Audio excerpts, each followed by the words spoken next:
AFA association del football de Argentino অর্থাৎ Argentina football association বাংলাদেশে অনেকেই যাকে মজা করে কিংবা ট্রল করে বলে আফা, কিন্তু ব্যাপারটা একদমই মজার পর্যায়ে নেই। বিশ্বকাপ ফাইনালে কি এমন কিছু ঘটে গেছে যা লুকাতে চাচ্ছে এই আর্জেন্টিনা ফুটবলের সর্বোচ্চ সংস্থা? এমন কিছু তথ্য কি তারা ফ্যানদের সামনে প্রকাশ করতে চাচ্ছে না, যেগুলো প্রকাশ করলে বড় ধরনের সমস্যার মধ্যে পড়বে আর্জেন্টিনার ফুটবল?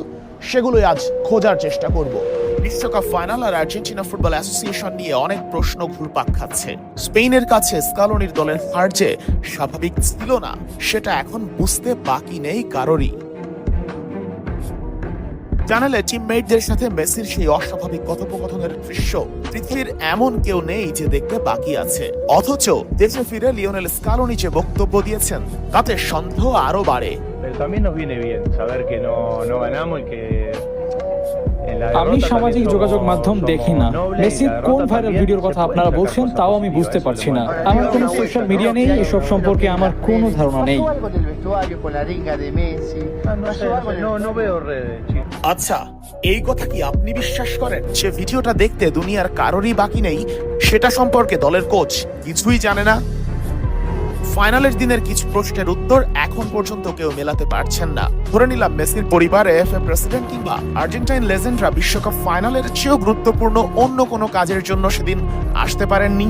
কিন্তু যে লাউতারো মার্তিনেজ সেমিফাইনালে ইংল্যান্ডের বিপক্ষে গোল করে দলকে ফাইনালে তুললেন, ফাইনালে তাকে নামানোর অপশনই বন্ধ করে দিলেন স্কালোনি। আর লিসান্দ্রো রোমেরোর মতো ডেডিকেটেড দুই ডিফেন্ডার যারা ফাটা মাথা নিয়েও দেশের জন্য লড়াই চালিয়ে যায়, তারা কেন ফাইনালের দিন সামান্য ইনজুরি নিয়ে মাঠ থেকে উঠে যাবে? সেই প্রশ্নের উত্তর না হয় নাই জানতে চাইলাম। সমস্যার শুরু সেমিফাইনালের পর থেকেই। ইংল্যান্ডের ভাষায় ফকল্যান্ড, আর্জেন্টাইনদের লাস মালভিনাস। সেই ব্যানার যারা হাতে নিয়েছিল, ম্যাচ শেষে বলা হলো ফিফা তাদের বিরুদ্ধে তদন্ত শুরু করবে। কিন্তু কোথায় গেল সেই তদন্ত? আর্জেন্টিনা ফাইনাল হেরে যাওয়ায় কি আর তদন্তের প্রয়োজন নেই? আরেকটা কথা, আর্জেন্টিনা ফুটবল অ্যাসোসিয়েশনের বিরুদ্ধে আমেরিকার গোয়েন্দা সংস্থা এফবিআই যে হাতটাক দিয়ে শুরু করেছিল তদন্ত, সেটাও কেন আলোচনার বাইরে চলে গেল এখন? এই প্রশ্নের উত্তর দেওয়ার মতো কি আসলেই কেউ নেই? বিশ্ব গণমাধ্যমে গুঞ্জন, সবকিছু থেকে মুক্তি পেতেই ফাইনালটা ছেড়ে দিতে বাধ্য হয়েছে আর্জেন্টিনা। না হলে যেসব ফুটবলার ওই লাস মালভিনাস ব্যানার ধরেছিলেন প্রত্যেককে 10 বছর করে নিষিদ্ধ করা হতো আন্তর্জাতিক ফুটবল থেকে, সে গুঞ্জনও আছে।